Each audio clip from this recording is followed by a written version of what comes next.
A quick video before I go out on Saturday.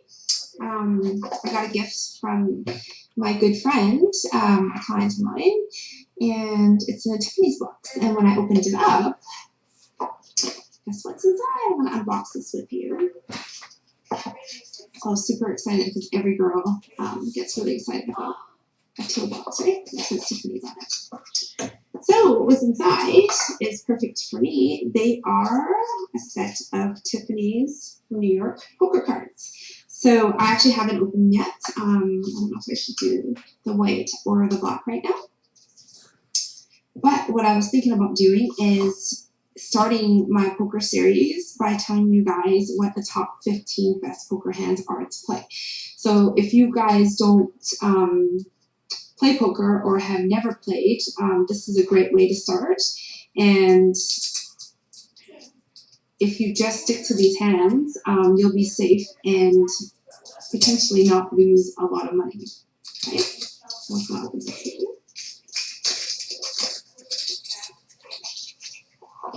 So just another quick tip too, when you're playing poker, it's always good to sort of assess the situation at the table and just fold for a little bit if you don't know what you're doing.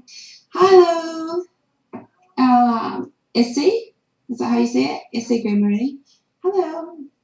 I'm back again. I'm just talking. Yeah, I'm going to talk about poker. Yeah, I want to talk about the top 15 hands that you should be playing if you, do you know the rules? So yeah, that's the thing too. You guys have to know the rules. And so the top 15 hands, what I'm saying is, you guys don't know how to play that well, you guys are new to the game, and just say, for example, maybe you played a lot online for free, and you're transitioning over to a live game where you're playing for real money. You want to play a little bit tighter, meaning you don't want to play everything, all the hands that you're dealt. And so what I'm saying is when you assess, the first thing you do is when you sit down at a table, assess the situation. And don't, maybe just fold every single hand until you kind of just get some tells or see how other people are playing. You play poker on mobile. Okay, cool. So you know the rules. And so maybe, hopefully, you can let me know if this helps you out or not. So, of course, if you guys all play, let's just look at my, just let me go through and take the jokers out of this deck. So we all know the number one best hands. We're talking about Texas Hold'em, by the way. So the starting hands. Number one starting hands is, of course, pocket aces, right? So that's easy. Pocket rockets. So that's the number one starting hand, and you have over 70% equity, even over kings, right? So two aces, yes. So you never want to fold two aces, and this applies to any position when you're at the table. So I'm actually only going to talk about hands right now that apply to, that you can play on any position. That means when you're at a table, just say there's 10 people at it, and when you're the dealer, that's the power position because you're usually you're last to act. So these hands I'm showing you can play on any position. And we'll talk about that a little later on when I make a few more videos of what to do in each position more specifically. If you're the first to act, or you're the small blind or the big blind, we'll go into that later on. So after that, the second next hand, can you guess what that is? That should be an easy one as well. Is, of course, the Cowboys. Yeah, pocket kings. Okay, so next, after aces, of course, when you get pocket kings, they look pretty good, right? So you probably don't want to fold these anywhere. So, oh, I'm glad you find this interesting. Okay, so pocket kings is the second best hand you can possibly get, and you usually will make money out of this. You probably want to bet pretty hard pre-flop with these because you want to get rid of all the ace regs. And what ace regs means is like ace and a small card, like an ace two, or sorry, ace deuce. Don't ever say two in poker. The two card is always the deuce. Okay, so ace deuce or ace seven or ace six and down. Okay, so that's the second one. Can you guess what the third best hand is? So the third best hand in poker is pocket queens. That's right, pocket queens. So when you see this, it's pretty good as well. You have a pretty good chance that the only two best hands that you can be possibly up against is aces and kings, right? So that's the second best hand. The third best hand, I don't know if anybody can guess, is What do you think the fourth best hand is?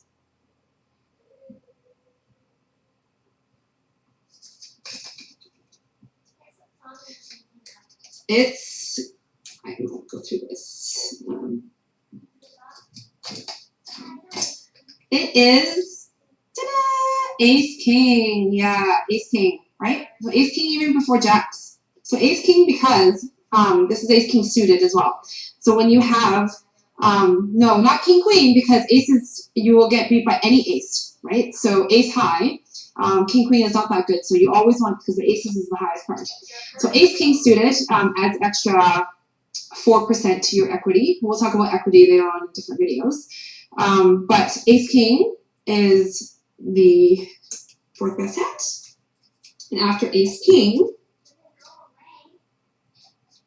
so when you get to learn how to play better, with Ace King, you tend to want to raise with that. You want to win the pot right away because once you see a flop, if you let people in cheap, you kind of don't know what they're at because they might have a pocket pair, they might have hit a set, but you don't have to be too afraid. Usually if you hit top pair with that hand, you're usually pretty good.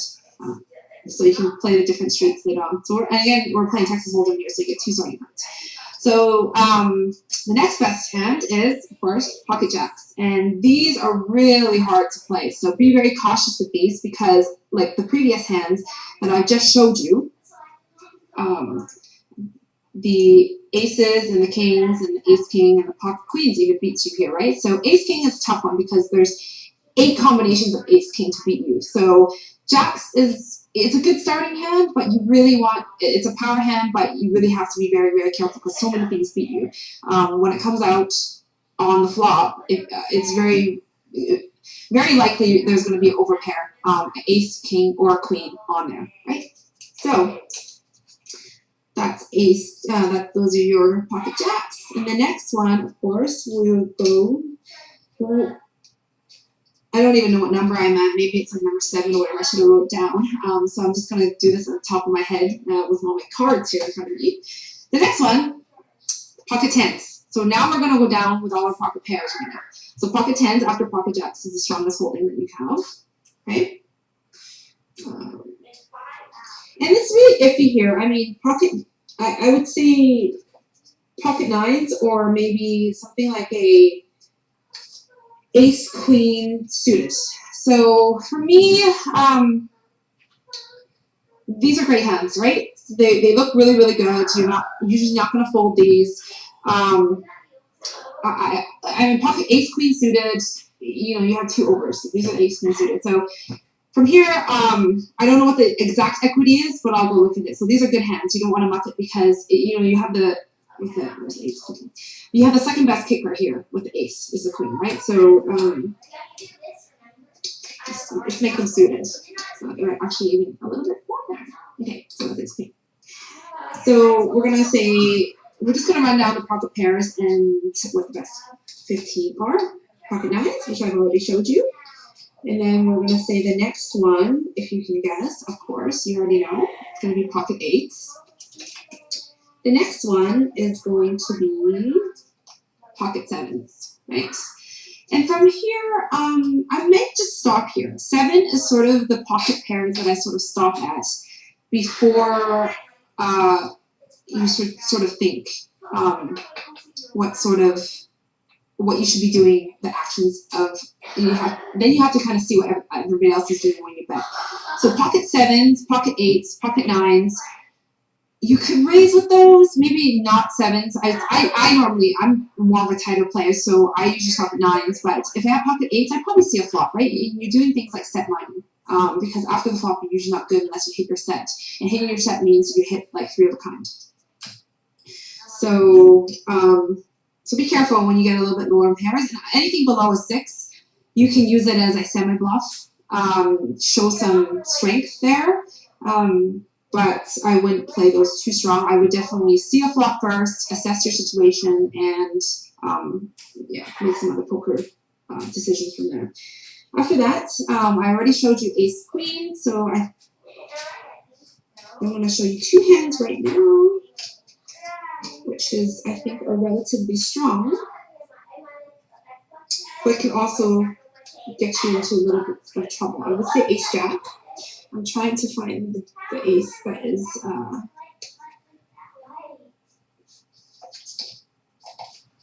Maybe I should have organized this before I actually turned on the camera.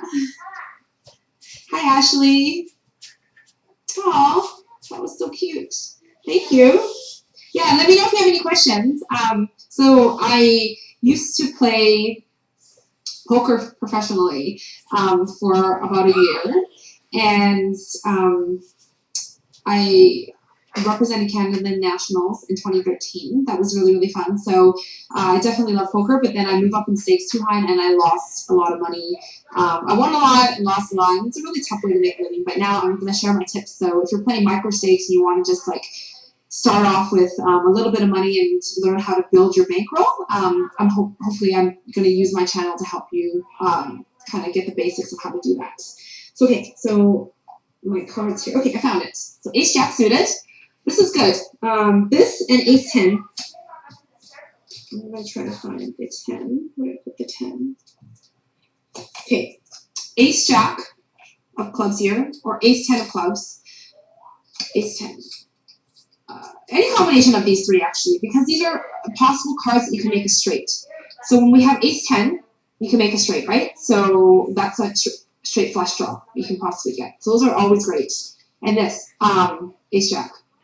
So you probably don't want to throw those away unless someone's raising really, really big, because ace jack, while it looks really super good, and ace 10 looks super duper good, right?